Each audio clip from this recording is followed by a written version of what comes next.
眼前呢一片風景，你又會花幾多錢嚟買呢？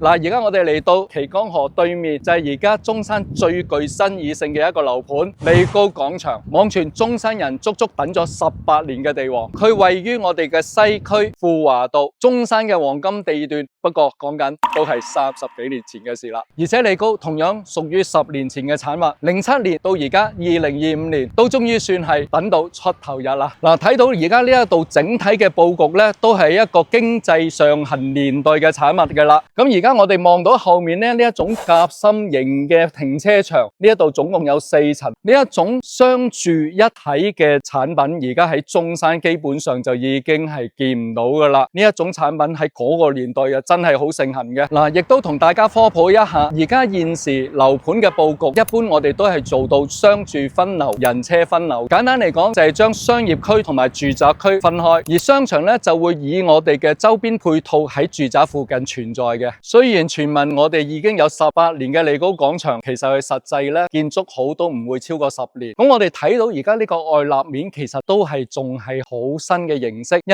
啲都唔過時。同埋仲有我哋近睇會見到佢哋嗰啲外牆嘅建築，一啲都冇殘舊過，仲係好新淨噶。嗱，而家2025年，我哋睇翻10年前嘅產物，反而樣樣都係特點。嗱，我哋而家呢一個戶型咧係117方嘅兩房戶型，你冇聽錯，係兩房。咁啊，如果你話要同我哋現時89方可以做到3、4房嘅咧，其實係冇可比性嘅，千祈唔好比。